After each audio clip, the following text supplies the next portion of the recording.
Gotta make sure I get my Shedeur Sanders together. Oh, so you gonna play sports, huh? You gonna do like your daddy and dribble the ball on the court, huh? You gonna make a shot, huh?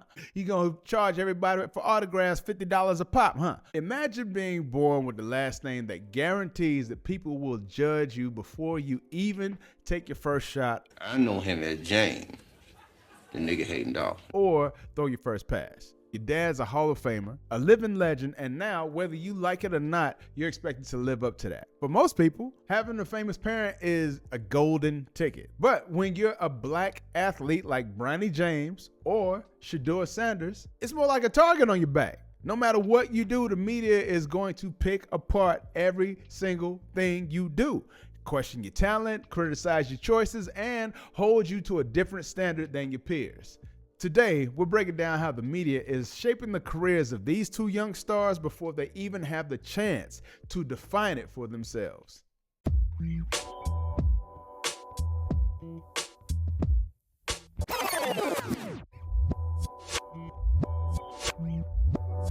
Peace and blessings. What's good? This is your boy Seven Inglewood's on right now in your zone, and this is another episode of The Black Man Show presents Society Breakdown. And today, we are looking at the three big questions of how is the media treating LeBron James' son versus Deion Sanders' son?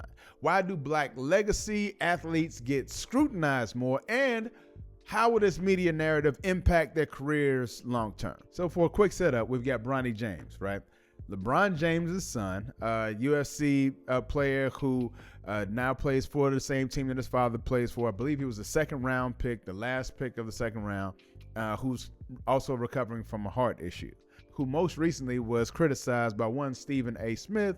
Then LeBron had to come to his defense and actually confronted Stephen A. at a recent game, and I think they kind of had words back and forth. Then you've got Shedeur Sanders, Deion Sanders' son, who's a quarterback for Jackson State University before transferring to University of Colorado, or was it Colorado University? I don't want to be wrong. Sorry about that. He's a rising NFL prospect, but he's also known for his flashy confidence and his ability to make all the throws, be respectful, and be pretty much of a media darling his entire college career. Now, both the sons of sports icons, but the media narratives surrounding them couldn't be more different. So we'll talk about Bronny James first, right? Like the narrative around him has always been that he's the nepotism pick. He's only here because of LeBron. They say that his ranking fell after his struggles at USC, and the scouts was openly questioning if he would even be an NBA prospect without his father's name. In the NBA, you have to pretend that Bronny's an NBA player because otherwise you'll upset the king. And remember, he is a 6'2 guard that's a non-point guard. He is 1 for 16 in the NBA from the floor, 0 for 7 on threes. He's not an NBA player. LeBron's a nice guy. I've met him. Can we stop pretending on this? I think that's a good question to ask because he was only averaging less than 5 points a game in college. And he only played his freshman year. And you have people like currently unemployed sports analyst Skip Bayless and others who are constantly comparing him to his father, LeBron, rather than just letting him be his own player. You know, they don't even play the same position. And then you got the heart issue that he suffered last summer, which was turned into a talking point about, you know, whether he even should be in the NBA at all. And then on the other side, you've got Shedeur Sanders. For him, they say, he's too flashy. He's too brash. You know, he's cocky. He's more focused on NIL money than winning. And it's like, regardless of how good he is with talking with the media and talking about the game, the media seems to constantly highlight his high-profile NIL deals, the jewelry that he wears, the cars that he drives, maybe riding in a private jet or something like that, framing it as arrogance. Even after doing his thing at Colorado, you know, the focus remains on his attitude rather than the stats. I mean, he had similar stats to what Caleb Williams had last year, and he was the number one pick. You know what I'm saying? Unlike white quarterbacks with similar confidence, like Joe Burrow, Johnny Manziel, Aaron Rodgers, Shedeur and his swagger are seen as disrespectful somehow rather than charismatic. Now, I don't know if you live in America. Maybe this is for my UK brubs. And I'll say, look, yeah, if you don't know, if you're white, yeah, and you're here in the States, and you're talking shit, yeah, you're seen as a hero, yeah. So our president, Trump, and he'll talk all kinds of craziness, and he'll say, I'm the best, and you guys are the worst, and all this sort of rot, and so he can talk all the shit, and everyone will say, yeah, we applaud that, we stand up for that white guy. They stand up for him, right? But if Obama, just imagine if Obama had come in talking the shit that Trump talks. Do you think he would have even been close to sniffing the White House? Versus, let alone being in there for 2 terms back to back. So I like that's America for you. Why? Because of reasons, of course.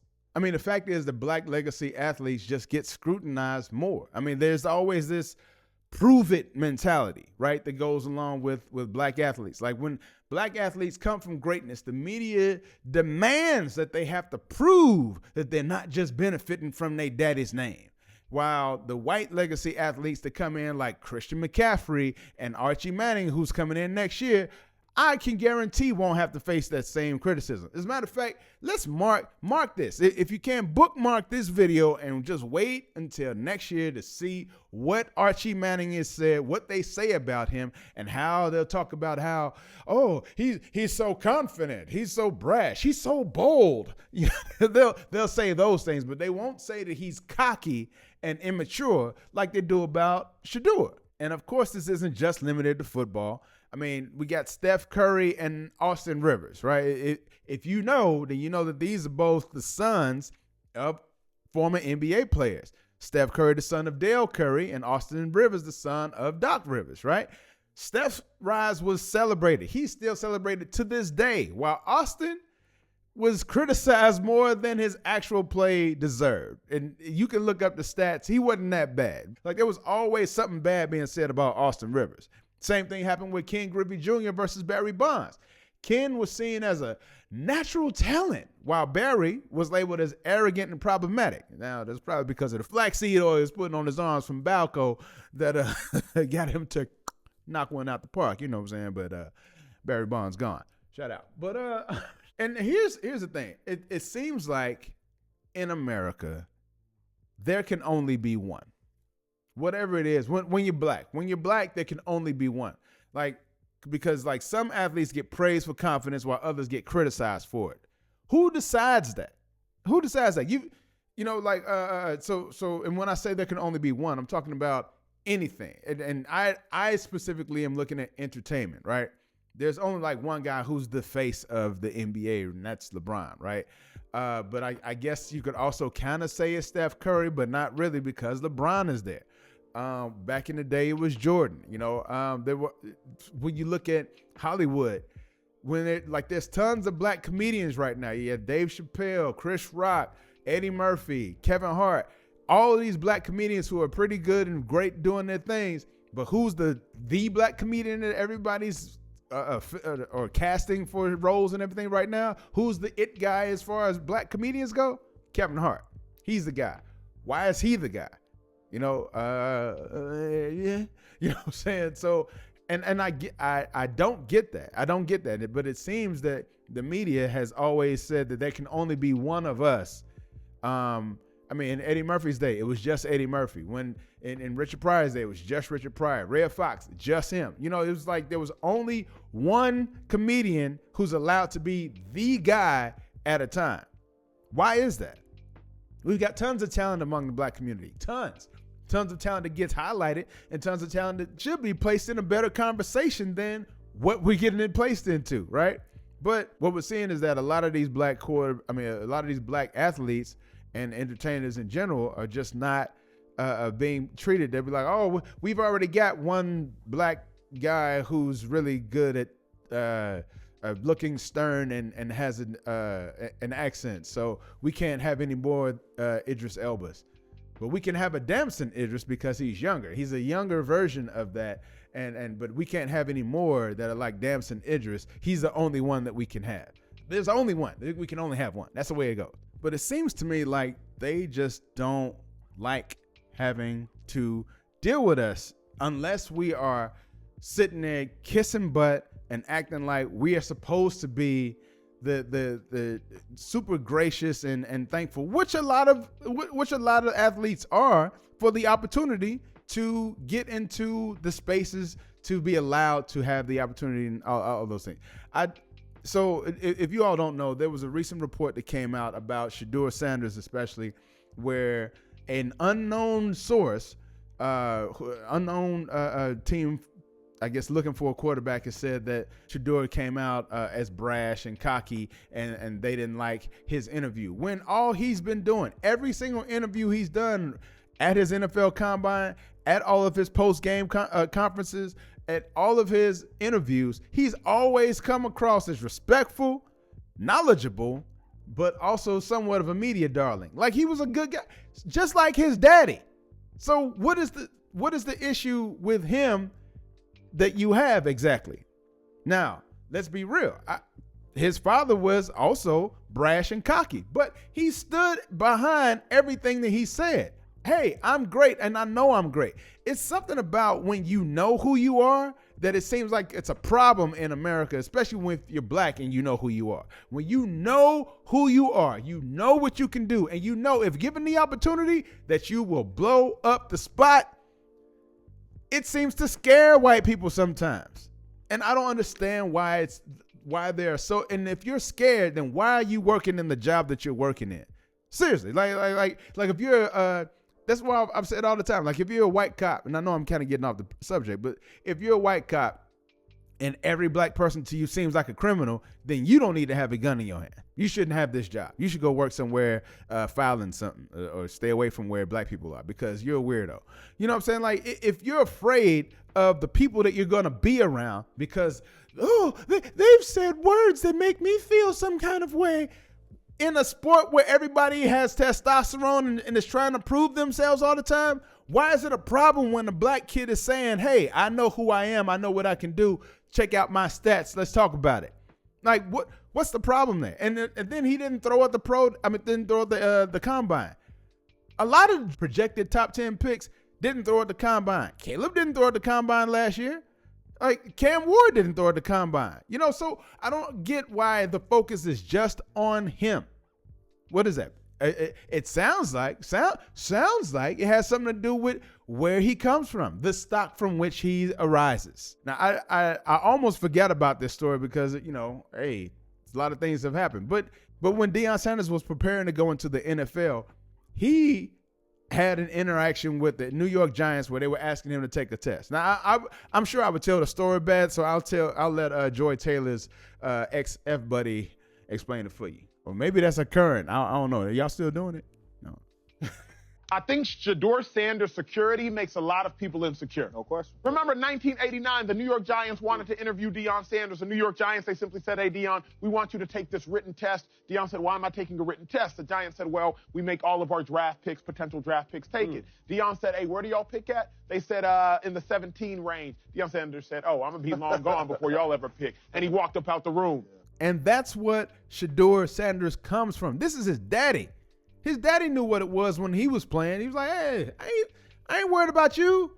It's 14, 17 pick. Okay, cool. You enjoy having somebody take your little test. I'm finna go over here and make this money. What are we talking about? You know what I'm saying? What are we even doing? When you know yourself, it's almost like that's a badge of worry for everybody, for all the white people around you who are looking at you, because they're waiting for you to fail so they can be like, see. Which is weird, because when white quarterbacks fail, they don't do that. I mean, they do, but they give them way more grace to fail. But then at the same time, you have Stephen A. Smith, who's come down on Bronny James, who was talking about how the kid is only averaging 0.4 points a game, 0.5 assists, and 0.3 rebounds or something like that. Like, he has no impact on any game whatsoever. I am pleading with LeBron James as a father. Stop this. I am rooting for Bronny James. It would be cruel to root against him. He's a wonderful kid. I wish him nothing but the best. Right now, Bronny James is averaging 0.3 points, 0.3 assists, and 0.4 rebounds. You know what people are saying. You know what they're going to do to this kid. How are you helping him? I just don't get it. And I think the stats will run. I think it's more like 1.4 points a game, but still, that ain't even 2. You know what I'm saying? But so you ain't even make a jumper. You make 3 points every game, every 2 games. 3 points every 2 games. That's wild. But again, what rookie player that's the last pick in the second round comes in and is that dude?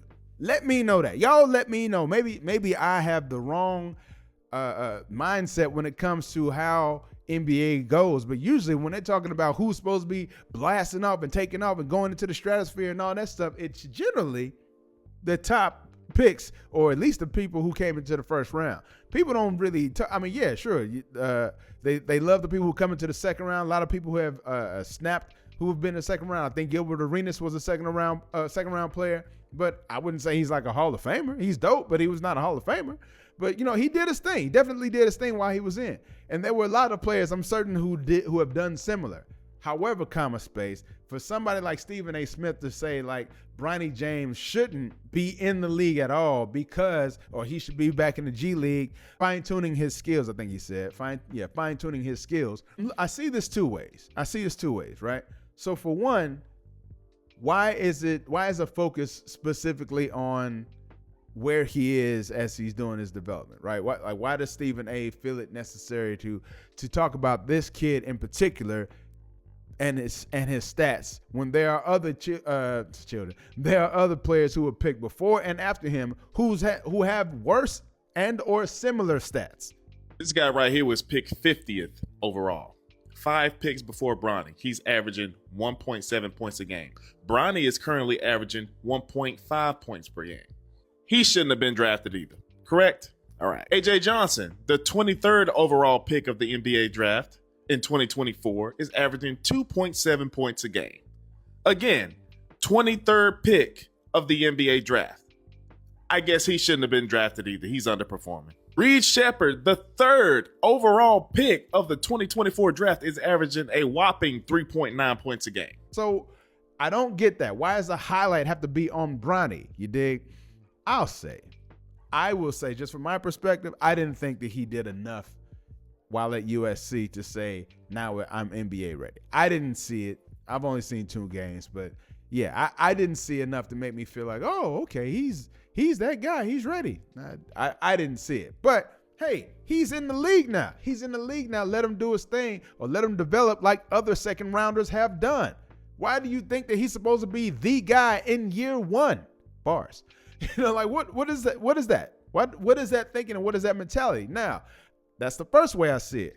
The second way is, LeBron, what are you doing? You got to let this kid, if this is your son, this is the man that you've made, let him be the man to stand on his own. Let him do the responding. You don't, and I get it. Hey, I would probably jump to somebody talking crap about my son, and especially in the media and all that. But I also have to realize that, from a different perspective, that I can't fight everybody. And people are going to say things anyway. People are going to say things regardless. And they've been saying things probably up until the point, probably all along his trajectory. But I just think that LeBron getting into Stephen A's face and then doing so in such a manner on national, it was a bad look for LeBron. It was a terrible look for LeBron.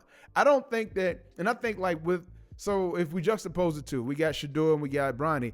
I think if something like that were to occur, and who knows, but I think something like that were to occur with Deion, with Shedeur, and then Deion Sanders is, mad about it. I think Deion would, one, pull his son to the side and talk to him and say, hey, how do you feel about it? What do you think? Maybe this should be your strategy with X, Y, Z. That's kind of how I see that going. I'm sure he'll say something smart in the media as he's still coaching for Colorado and all that. I'm sure, because a reporter would ask, hey, what do you think about what they said about your son when he blah, blah, blah, blah. So I'm sure something like that will pop up. But I think that Deion Sanders has enough media savvy to stay within the confines and stay within the parameters of what he should be saying, and knowing what he shouldn't be saying. Whereas LeBron is a little bit more emotional and will jump on some stuff when he probably shouldn't be. Maybe it's from the Diddy parties. But hey, everybody know ain't no party like a Diddy party. So I think when it comes to Bronny and what takes place with him, I think for LeBron to get in Stephen A's face and to argue him down about what you don't say and all that stuff, that honestly makes his son kind of look worse. Because eventually, LeBron, you're not going to be in the league. And it's just going to be your son. And when is he going to stand on is that when he's going to be able to stand on his own too? Like, you brought him in, you did whatever you did to get him into the league. And now that you've got Luka on your team, maybe now that means that you're going to have a championship and, you and your son can win the championship and it's all written in the stars or into the books that everybody paid for. But either way, so sure, something like that'll happen. But is that when he's supposed to stand on his own too? Is he supposed to wait until the very point when you finally leave the league and now he's there on his own? Is that when he's supposed to, like, when is he supposed to be his own man? Even in his interviews when he was coming up, it was almost like LeBron was in the back. Hey, don't be asking my son that. Hey, ask him about his shoes, man. Don't be asking him about his game. What are you talking about? Like, it always seemed weird. It always seemed weird. And it wasn't the same setup, in my opinion, like you would see with Shedeur and his father. So, I don't know. I think that LeBron is going about that the wrong way, or has gone about that the wrong way in terms of his, but I get it. You want to protect your legacy. You want to protect your son. You want to protect your legacy and what your name represents in this game. I mean, if you're considered one of the GOATs, slow down. If you're considered one of the GOATs, then yeah, it's a heavy weight to bear on the shoulders, or a heavy weight to place upon the shoulders of a child whose entrance into the NBA was already under speculation. And he also has what could be considered a speculative health situation at the same time. So when you combine all that together, it just doesn't make for a great narrative that says, yeah, this is the guy and he's going to be the guy whether his daddy is there or not. It almost seems like with Shedeur that even if his father was playing, that which would really be weird, but I'm just saying, if his father was still playing today and Shedeur was in the league, I think that Deion would be like, you need to go talk to him. I'm over here doing my thing. Go talk to him. That's kind of how that seems. And so between the two, it just seems like a different setup from the fathers. It's shown in the reaction to the criticisms that they receive in the media. So I don't know. I just think that is it's really different. It's really weird. It's really different, and it's not ideal. Now, when it comes down to it, I honestly don't know how these media narratives, the brash versus the protected, I don't know how these narratives are going to impact their careers. Now, for Bronny, we've got that he's not that good narrative that could affect his NBA position and his future in the NBA and endorsements, and who knows what all that stuff could look like. And if he continues to struggle, critics are going to say that he never deserved to have the opportunity in the first place, even though he's a last pick of the second round. But at the same time, you've got the pressure to live up to LeBron, which could be impossible to escape.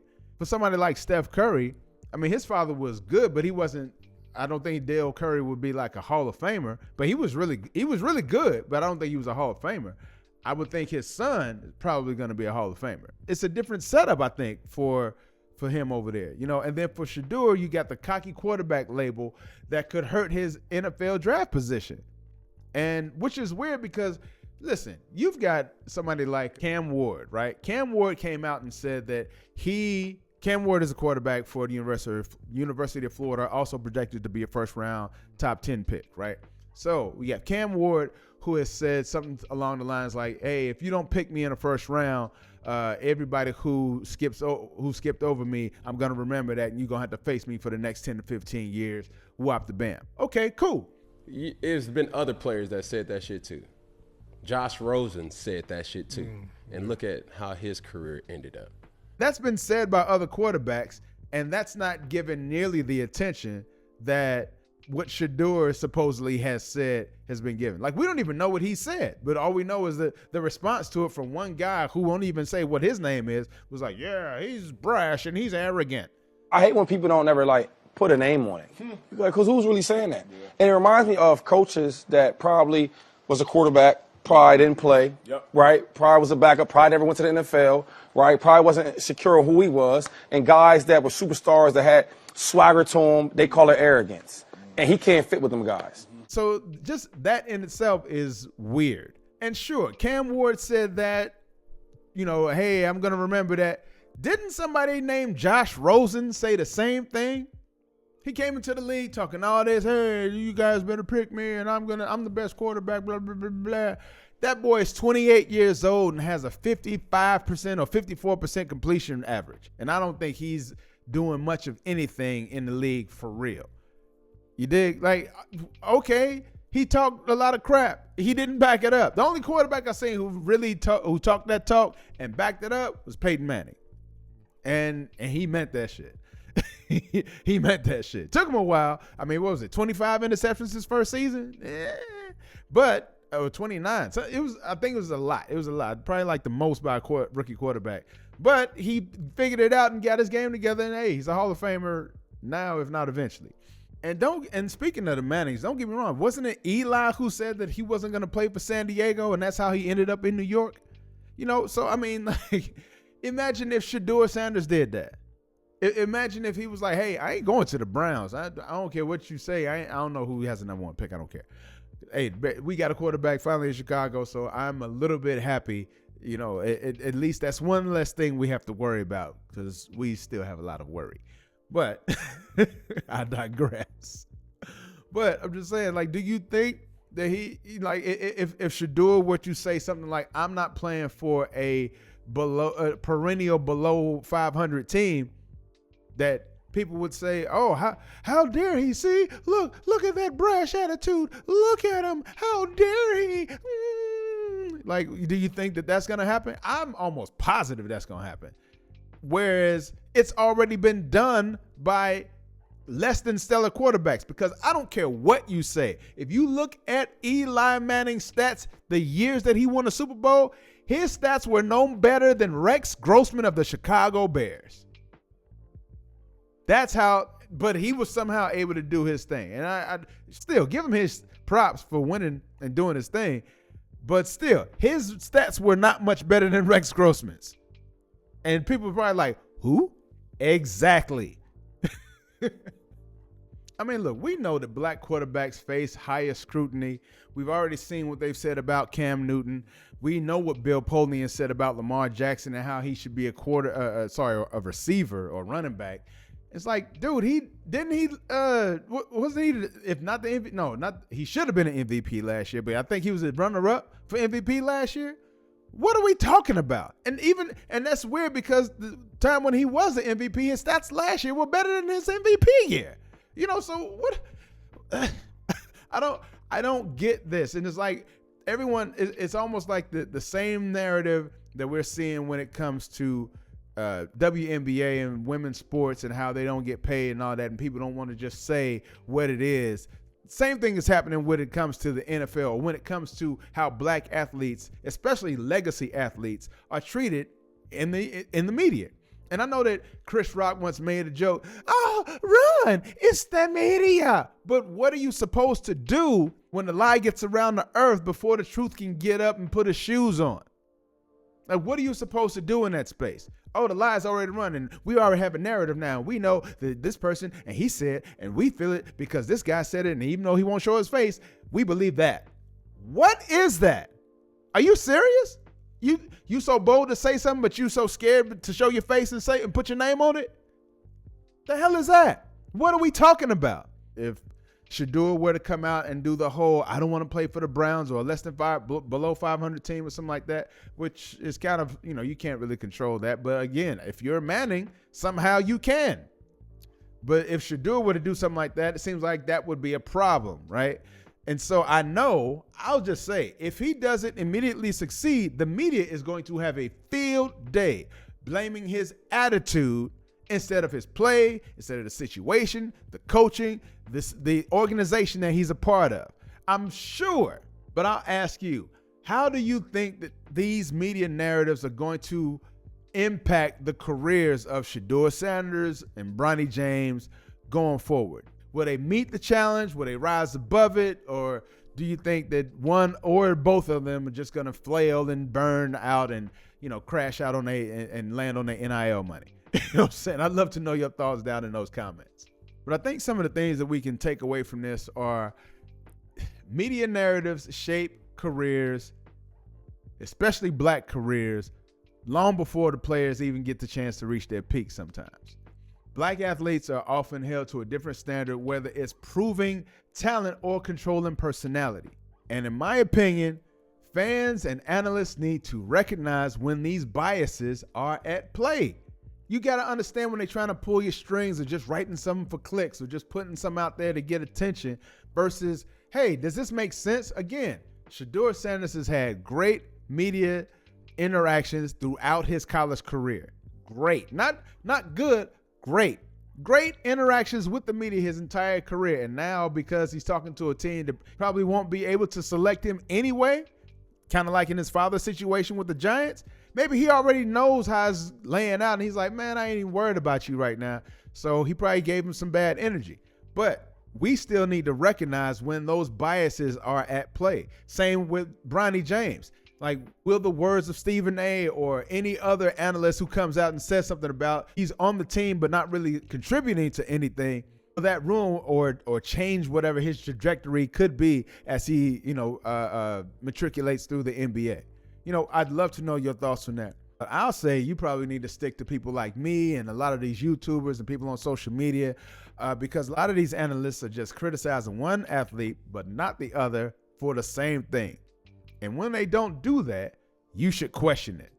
You should be more speculative and be more intentional with your media consumption when it comes to sports, especially when they're talking about black athletes, because especially when they're talking negative stories about black athletes. For example, I live in Kansas City, and I've recently heard about the situation that happened with Xavier Worthy and his fiance, wherein he's in jail, and people are saying, oh, these receivers from the Chiefs need to do better, and oh, see, they're always doing something stupid in the offseason. We saw what Rashee Rice did last year. Right, they're talking all this mess, and just immediately saying it's his fault. Whatever it is, it's his fault. Not realizing his fiance was cheating on him, and she was the aggressor, and he reacted to the aggression. That's much different than him just going out and wailing off on folks, which is what the initial media narrative was. You see what I'm saying? So if it's biased, you got to call it out. And we got to support these athletes beyond the media narratives and don't let the coverage that they get define their worth. And lastly, encourage your young athletes to shape their own stories through their platform so that way the media doesn't have the opportunity to do it for them. Because if it's left in the media's hands, who knows where they'll take it? I mean, because at the end of the day, the media builds up who they want and tears down who they don't. Bronny and Shedeur, they don't just play a sport. They're playing against narratives that were written before they even stepped on the court or on the field. Now, will they rise above it? That's the real question. But I'll ask you, do you think Shedeur Sanders is too flashy or is he just confident? And should Bronny have just stayed in college for another year? Or do you think, hey, he's in the NBA, let's see what he can do? But either way, that is it for today. This has been another episode of The Blackman Show presents Society Breakdown. This has been your boy 7. Y'all be safe and smart. And as always, I'll talk to y'all later, man. Peace. And I'm out.